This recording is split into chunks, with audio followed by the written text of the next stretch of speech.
प्रहलाद का नाम सुना है? प्रहलाद के पिता का नाम क्या था? माता का नाम क्या था? कयादु। प्रहलाद का जन्म कैसे हुआ था? जब प्रहलाद माँ के गर्भ में था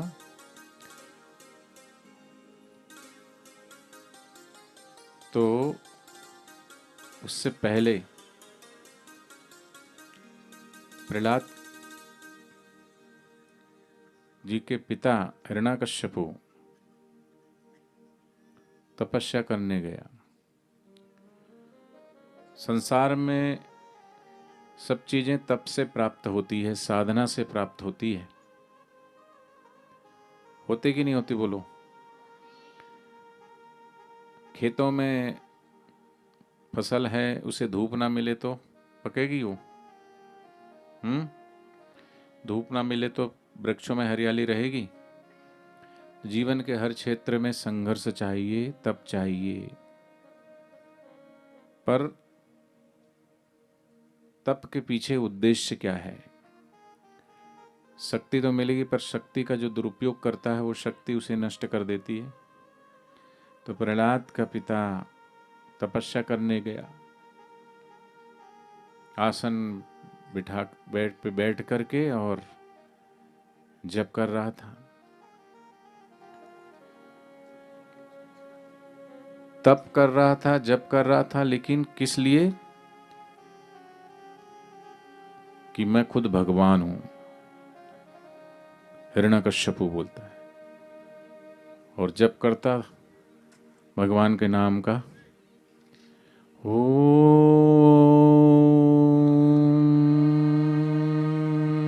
नमः शिवाय। ऐसा तो अपन बोल रहे हैं ओम नमः शिवाय, लेकिन राक्षस लोग कैसे बोलते हैं? ओम, ऐसी आवाज होती है ना। ओम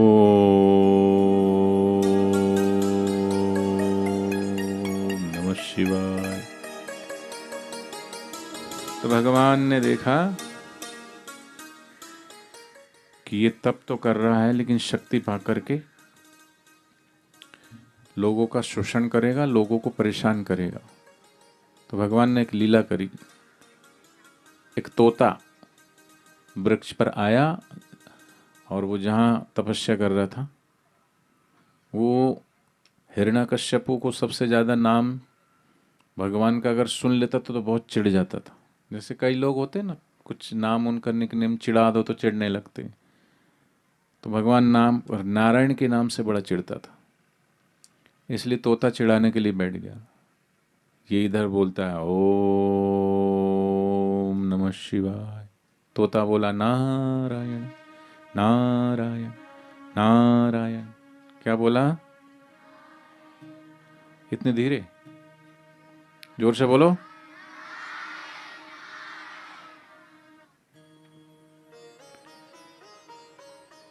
एकदम से उसकी आंख खुली कि मेरे शत्रु का नाम ले रहा है। उठाया पत्थर, मारा खींच के, तोता भागा। फिर वो बैठा ओम नमः शिवाय। फिर तोता बोला, बोलो।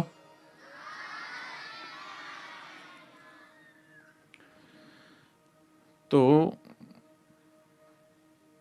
ये सिलसिला चलता रहा। आखिर में परेशान होके उठ के घर आ गया। महल में आया और हिरण्यकश्यपु की पत्नी थी कयादु। कयादु ने पूछा कि आप इतने जल्दी आ गए? बोले आज एक तोता आया और तोता ने मुझे तपस्या नहीं करने दिया, और मेरे शत्रु का नाम ले रहा था। तो कयादु भीतर से खुश हुई। बोले क्या नाम ले रहा था? वही वही वही क्या? बोले नारायण नारायण बोल रहा था। तो भीतर से कयादु बड़ी खुश हुई कि चलो इसी बहाने भगवान का नाम तो मुख पे आया। कई लोग तो भगवान का नाम ही नहीं लेते। बोलो नारायण नारायण नारायण बोलो। एक आदमी तो मर रहा था, जीवन भर कभी न मंदिर गया, न पूजा की, न जप किया, न तप किया, न कोई दान किया, न पुण्य किया, न कभी सत्संग सुना। तो किसी ने कहा बेचारा मर रहा है तो मरते मरते कम से कम एक बार उसके मुंह से भगवान का नाम तो उच्चारण करवा दो। तो उसको बोलते थे, काका बोलो हरिओम, लेकिन वो ना बोले। काका बोलो जय श्री कृष्णा, बोले ना। अनेक अनेक प्रयास किए गए, नाम ही ना ले। तब किसी ने सुझाव दिया कि इसके 4 लड़के हैं ना, उसमें जो छोटा लड़का है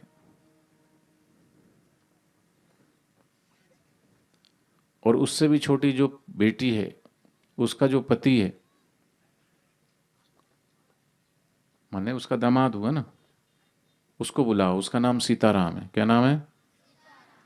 खड़ा करो सामने, पूछो कि काका है कौन है, तो बोलेगा सीताराम। युक्ति लड़ा रहे थे, खड़ा किया उसको। अब बोले काका बताओ ये कौन है? बोला हाँ हाँ, ये तो छोटी वाली बेटी है ना, उसका घर वाला है। युक्ति फेल हो गई। तो कई लोग नाम ही नहीं लेते। कयादू को लगा कि चलो इसने भगवान का, नारायण का नाम तो लिया, तो और उसका नाम ले इसलिए और पूछने लगी। तो तोता क्या बोल रहा था स्वामी? वही नारायण नारायण बोल रहा था, इसी बहाने बोला। फिर बोले फिर मैं तपस्या किया, फिर उठ गया, फिर नारायण नारायण बोला। ऐसा कई बार उसने नारायण नारायण बोला।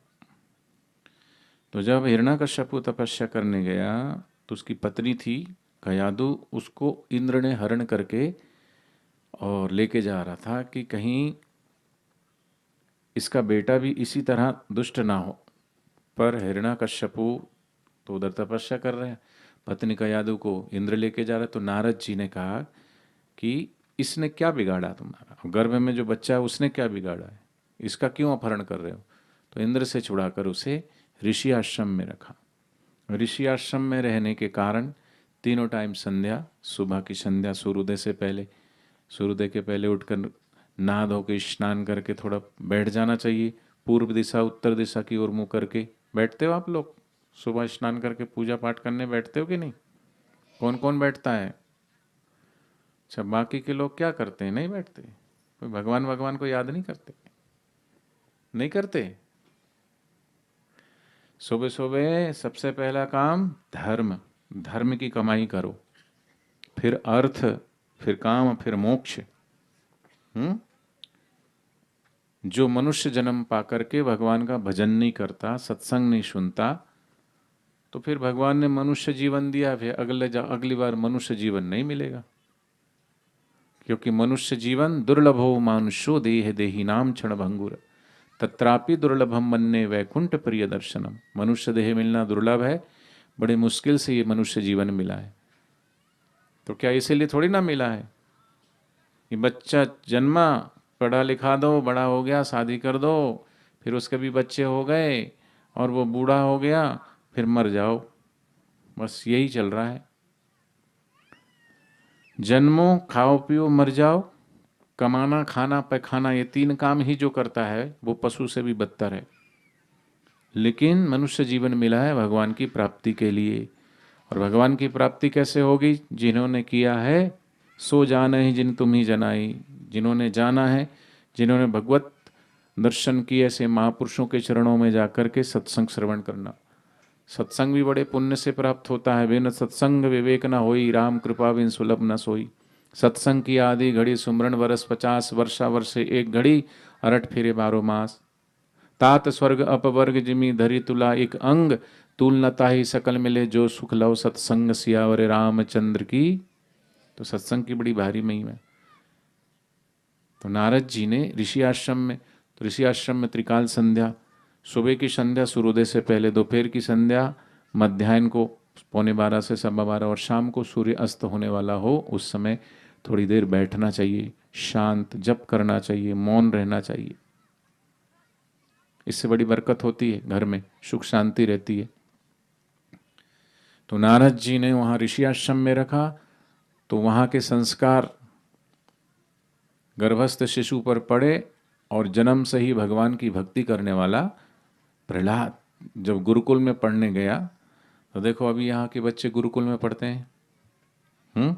ये जितने बच्चे बैठे हैं गुरुकुल में, तो गुरुकुल में भी संध्या करवाई जाती है। क्यों?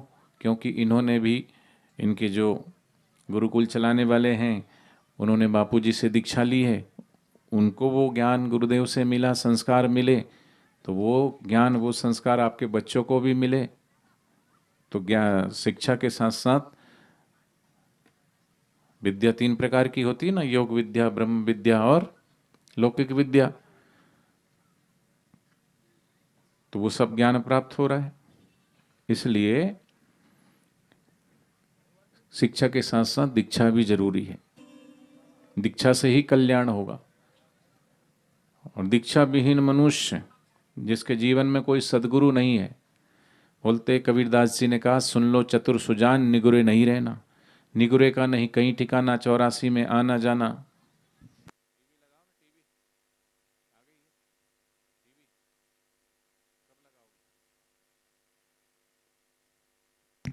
पड़े नरक की खान, सुन लो चतुर सुजान, निगुरा होता ही का अंधा, खूब करे संसार का धंधा। गुरबिन माला क्या सटकावे, मनवा 34 फिरता जावे, यम का बने मेहमान। इसलिए दीक्षा जीवन में जरूरी है। तो प्रहलाद बचपन से ही गुरुकुल में पढ़ता। अच्छा, पढ़ते थे उस समय, पढ़ते थे ना, अभी भी पढ़ते ना, आ ई ऊ पढ़ते कि नहीं? आ से, जोर से बोलो, आ से, आ से, ई से, ई से, ऊ से, ऊ से, ए से। तो ऐसे पढ़ते पढ़ते जब वो आए ना से,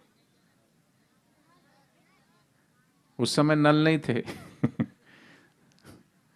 उस समय ना से पढ़ते थे नदी। तो आचार्य बोलते, बोलो ना से नदी, पर प्रहलाद बोले ना से नारायण। क्या बोले? ना से, ना से।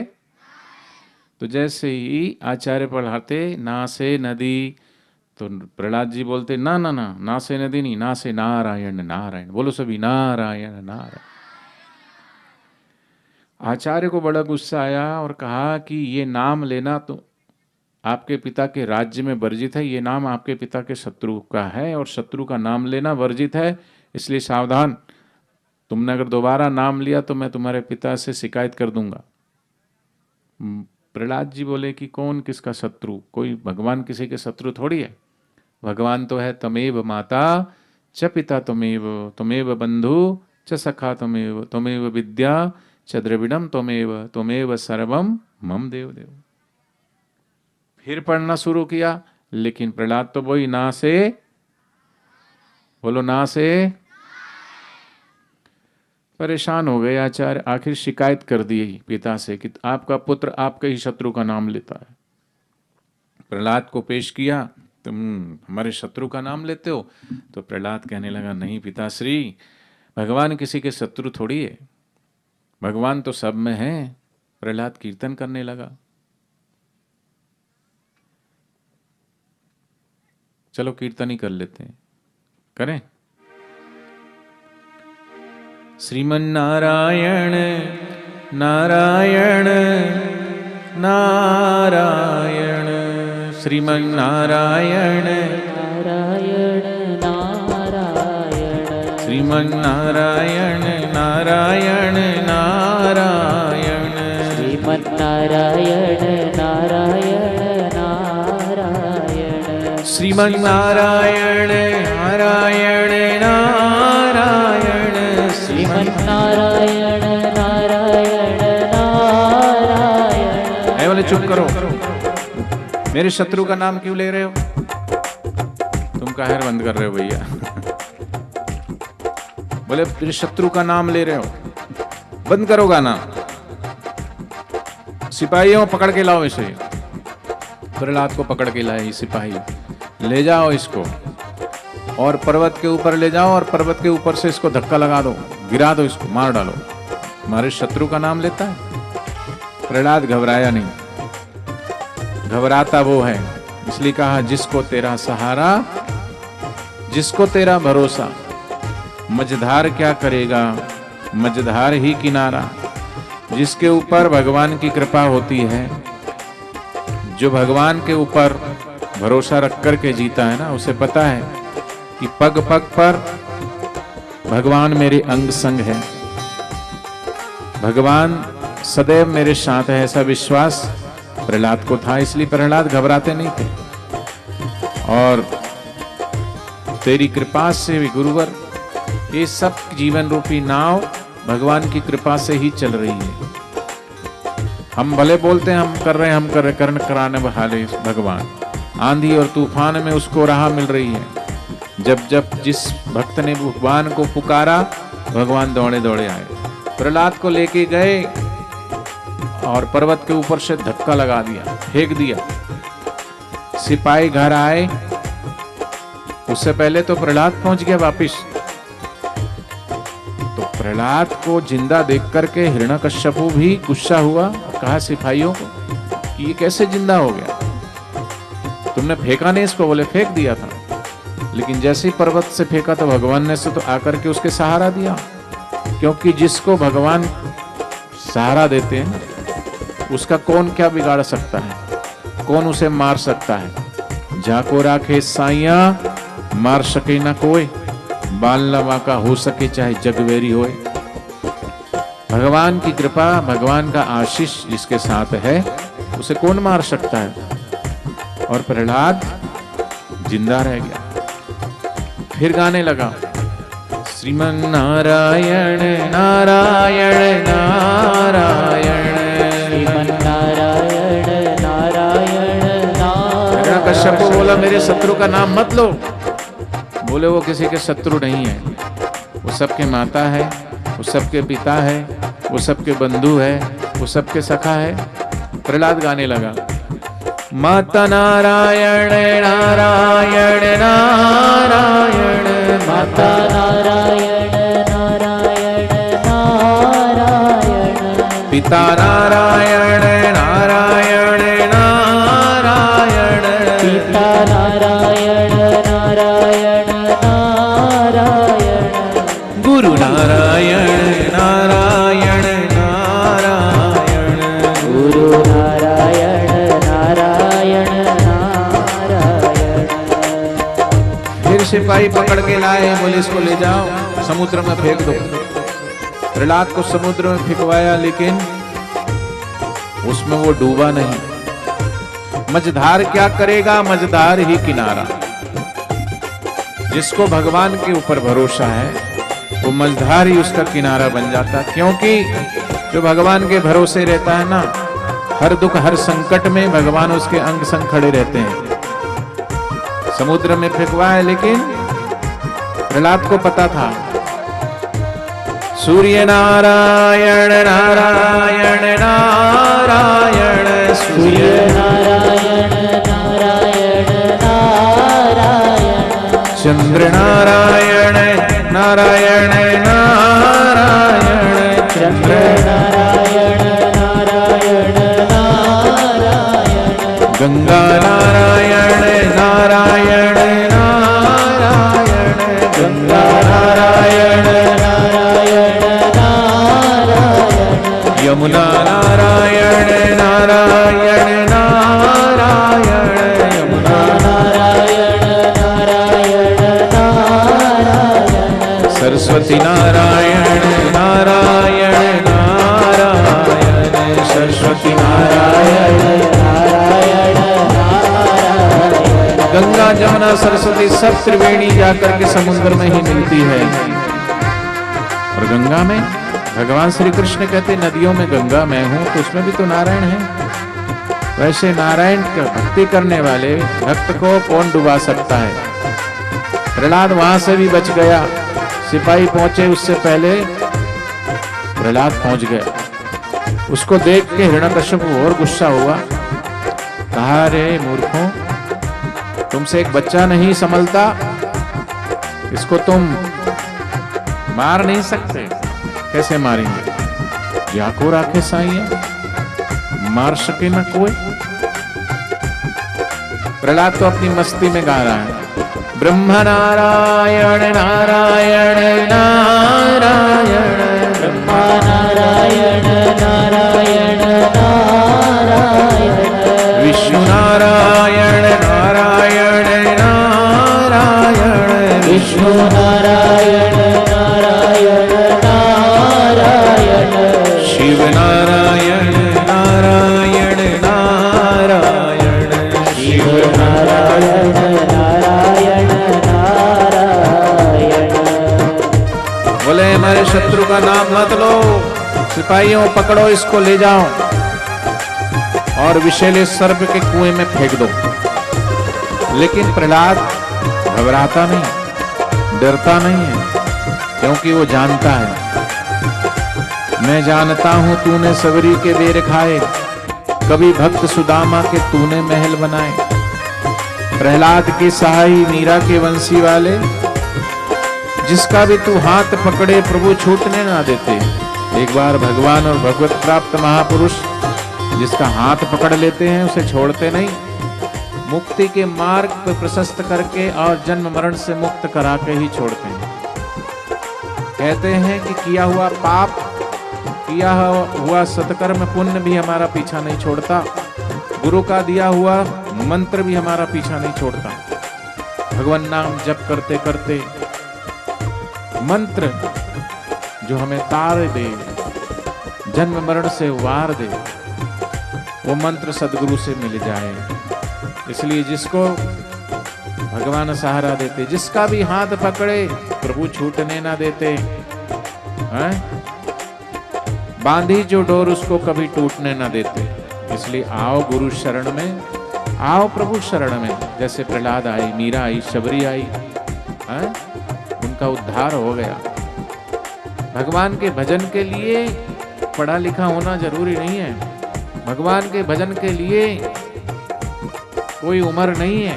बचपन में, युवानी में, बुढ़ापे में कभी भी भगवान का भजन का प्रारंभ हो सकता है। भगवान का भजन अमीरी गरीबी जरूरी नहीं है कि अमीर जप सकते गरीब नहीं। भगवान के भजन के लिए मनुष्य जीवन जरूरी है, और मनुष्य जीवन भगवान ने दिया है, बात पूरी हो गई। और मनुष्य जन्म पाकर भी जो भगवान का भजन नहीं करते, सत्संग नहीं करते, सत्कर्म नहीं करते, तो भगवान फिर मनुष्य जीवन क्यों देंगे? इसलिए भगवान के भजन के लिए, सुमरन के लिए ये मनुष्य जीवन मिला है। और जो भगवान का भजन करता है वो इसी जन्म में जन्म और मरण से पार हो जाता है।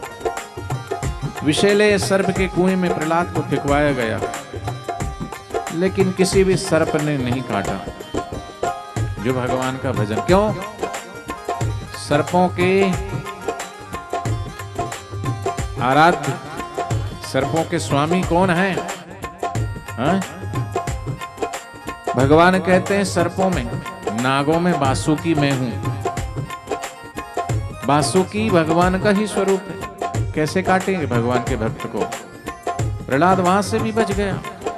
हर संभव प्रयास किया हिरण्यकश्यपु ने कि भगवान की भक्ति करने वाले का नाश कर दे। जो भगवान की भक्ति करने वालों को सताता है, संत सताए तीनों जाए, तेज बल और वंश, एड़ा केड़ा कही गया रावण कौरव और कंस।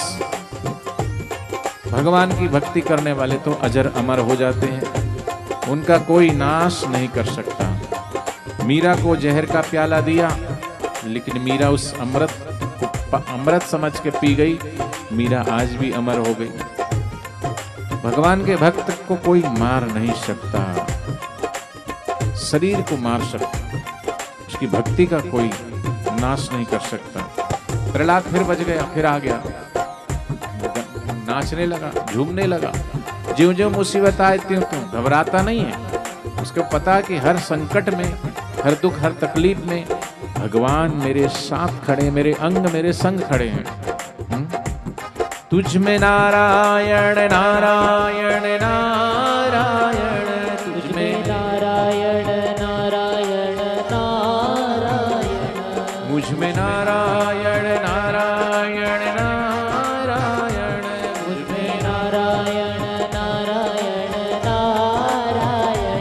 सब में नारायण नारायण नारायण, सब में नारायण नारायण नारायण। सब घट मेरा साइया, खाली घट नहीं कोई, सब सर्वत्र परमात्मा। हिरण्यकश्यपु फिर चीखने लगा, चिल्लाने लगा, ऐ दुष्ट, मेरे शत्रु का नाम मत लो। कितना कितना प्रयास किया, अंत में हिरण्यकश्यपु की बहन आई होली। अभी फरवरी चल रहा है, अगले महीने मार्च में होली आएगी। होली जलाते हैं ना, होली का बहन किसकी है?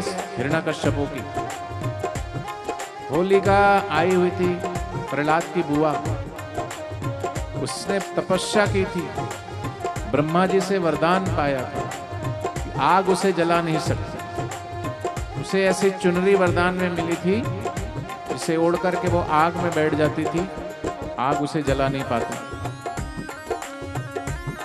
अपने भाई को परेशान देख करके होलिका ने कहा, भैया क्यों परेशान है? बोले मेरे घर में ही मेरा शत्रु पैदा हुआ है, मेरे घर में ही मेरे शत्रु का भक्त पैदा हुआ है। आग भड़की, आग भड़की, लेकिन पंच तत्व में भी अग्नि तत्व, लेकिन पंच तत्व में भी अग्नि तत्व, तो ऐसे कौन सा तत्व जिसमें परमात्मा नहीं है? अचाने में करता तो वो शक्ति ज्यादा दिन उसके पास रहती नहीं, क्षीण हो जाती शक्ति। शक्ति का सदुपयोग कर नहीं, क्षीण हो जाती शक्ति। शक्ति का सदुपयोग करना चाहिए। हमको भी जो भगवान ने शक्ति दी है, उस शक्ति का हम सदुपयोग करें। ये तन भी दिया है ना, तन की भी शक्ति, मन की भक्ति, सदुपयोग करें। तन से सेवा कीजिए, मन से भले विचार, हम औरों के काम आए। हमारे गुरुदेव बापूजी कहते हैं कि जो व्यक्ति ये तीन चीजें अपना लेता है, ध्यान से सुनना, छोटे से छोटा व्यक्ति तीन चीजें अपना लेता है, वो महान बन जाएगा। सिर्फ तीन चीजें जीवन में लिया है। पहली चीज उद्योगी, जीवन में उद्योग होना चाहिए, आलसी की तरह नहीं बैठना। उपयोगी, हम काम आए सबके। उद्योगी, उपयोगी और सहयोगी, हम हमेशा दूसरों का सहयोग करें। जो भी भगवान ने हमें दिया, तन से, मन से, धन से, हमेशा सहयोग करें। उद्योगी, उपयोगी, सहयोगी। और ठीक इसके अनुपयोगी, अनुद्योगी, असहयोगी बनकर रहोगे तो कोई पसंद नहीं करेगा। और उपयोगी, उद्योगी, सहयोगी बन के रहोगे तो सब तुम्हें चाहेंगे, सब तुम्हें प्यार करेंगे। इसलिए जो कुछ भी शक्ति मिली है उसका राष्ट्र हित में, धर्म के लिए, संस्कृति के लिए, इस परमात्मा की सृष्टि को सुंदर बनाने के लिए सबको दो कुछ ना कुछ। गुरु का ज्ञान सभी को बांटो, सबका हो कल्याण, सबकी सेवा करे जन्मभर होकर के निष्काम। ये चीज बांटने से बढ़ती है, और जितना दो उतना बढ़ता है। कोई भी चीज, दुख दो दुख बढ़ेगा, सुख दो सुख बढ़ेगा, आनंद दो आनंद बढ़ेगा। ये प्रकृति का नियम है। दूसरों के लिए खड्डा खोदोगे तो तुम खुद उसमें गिर के मरोगे। होलिका ने गलत मनसा से आग की चिता बनवाई, प्रहलाद को बिठाया, खुद तो चुनरी ओढ़ करके बैठ गई। वो ब्रह्मा जी के द्वारा वरदान में चुनरी मिली थी, ओढ़ के बैठ गई। लेकिन भगवान की भक्ति और उसकी शक्ति से भगवान ने ऐसी लीला करी, ऐसा तूफान आया, ऐसा बवंडर आया, चारों तरफ बादल गरजने लगे, बवंडर गिरा, आंधी चलने लगी। इतनी आंधी, इतनी तेज आंधी चली कि वो होलिका ने जो चुनरी ओढ़ी थी वो उससे उड़ करके प्रहलाद से लिपट गई। चुनरी प्रहलाद से लिपट गई। जैसे चुनरी हटी, होलिका तो धू धू धू धू करके जलने लगी। आग ने घेर लिया चारों तरफ।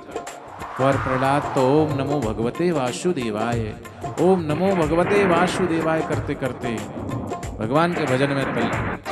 हिरण्यकश्यपु ने देखा, रे दुष्ट, तूने मेरी बहन को ही खा गया। होलिका जल गई, कैसे बचाए आग में से, तो जल चुकी। प्रहलाद तो बच गया। अरे जाको राखे साइया, मार सके न कोई, बाल नवा का हो सके चाहे जग वैरी होई। प्रहलाद तो ज्यों का त्यों सो गई। अब सारे उपाय करके थक गया, बहन की भी मृत्यु हो गई, तो हिरण्यकश्यपु आग बबूला हो गया। कहा दुष्ट, तू बोलता है सर्वत्र भगवान, सब जगह भगवान है, जर्रे जर्रे में भगवान को बताता है, मुझ में भगवान, तुझ में भगवान, सब में भगवान बता है, तो बोल। प्रहलाद के लिए उसने एक तपता हुआ खंबा लोहे का तपाया और बोला, बता तेरा भगवान इसमें है क्या? तेरे भगवान विष्णु इसमें है? थोड़ी देर के लिए प्रहलाद विचलित हुआ, सोचने लगा इस खंबे में भगवान होंगे, पर जो भगवान का आश्रय लेता, भगवत शरण में रहता है, तो प्रहलाद थोड़ा सा विचलित हुआ। तभी उस तपते हुए खंबे में एक छोटी सी कीड़ी ऊपर चल रही है। तपते हुए खंबे में चीड़ी, छोटी सी चींटी ऐसे ऊपर चढ़ रही। लोहे के खंबे में चींटी चल रही है, इसका मतलब क्या है? जब चींटी का भी खंबा कुछ नहीं बिगाड़ सकती, जरूर इसमें भी परमात्मा की सत्ता है। प्रहलाद बोला, हाँ हाँ, मेरे प्रभु, मेरे विष्णु, मेरे भगवान तो इस खंबे में भी है। और तभी हिरण्यकश्यपु ने कहा, बुला अपने भगवान को, और गुस्से से गदा लेकर के मारने लगा। तभी उसी तपते हुए खंबे को फाड़ करके भगवान नरसिंह प्रकट हो गए। बोलो नरसिंह भगवान की। और गुस्से में थे हिरण्यकश्यपु, भगवान के भक्त को मारने चला। भगवान आदि नारायण एक अनोखे रूप में प्रकट हुए। अपने एक जंघा के ऊपर रखा उसे, और ना किसी पशु से मरो, ना इंसान से, अस्त्र से मरो, ना शस्त्र से। तो भगवान ने आधा रूप तो शेर का बनाया, आधा मनुष्य का, नरसिंह, और बड़े बड़े नाखूनों से अपनी जंघा पर उसे लिटाया। कहा है दुष्ट, देख अभी क्या समय हो रहा है, न दिन है न रात है, संध्या का समय है। देख न धरती है न आसमान है, तू बीच में ही है। देख न मेरे पास अस्त्र है न शस्त्र है। देख ना मैं पशु हूं और ना मैं मानव हूं, शेर भी नहीं, नरसिंह। ना मैं नर हूं ना मैं सिंह हूं, बल्कि दोनों मिलकर नरसिंह। कभी भी आपको कोई परेशान करे, कभी भी आपके ऊपर कोई संकट आए, तो आप भगवान विष्णु के इस रूप का चिंतन करते हुए, ध्यान करते हुए, कौन सा? कि भगवान विष्णु, उनके सिर के चारों तरफ से आग की लपटें निकल रही है, और भगवान विष्णु अति क्रोधित है, और उनका विकराल रूप हिरण्यकश्यपु को फाड़ रहा है। इस रूप का चिंतन करते हुए ये मंत्र बोले, ओम उग्रम वीरम महाविष्णु ज्वलंतम सर्वतोमुखम नरसिंहम भीषणम भद्रम मृत्युम मृत्युम नमाम्यहम्।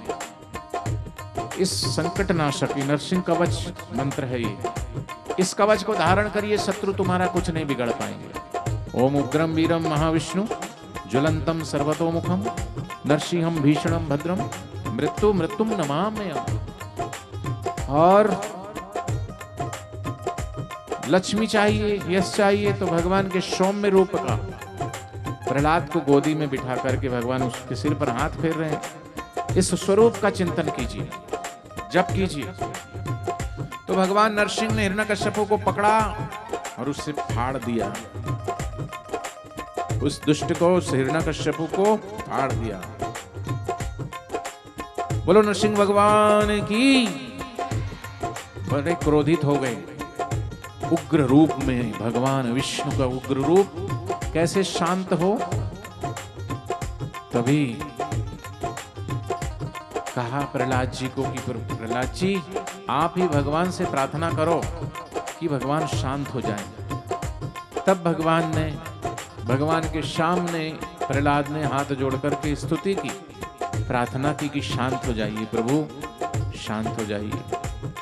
तो फिर प्रहलाद की प्रार्थना सुनकर के भगवान शांत हुए और प्रहलाद को गोदी में बिठा करके प्रेम और स्नेह से भरा अपना हाथ से उसे शुभ आशीष दिया।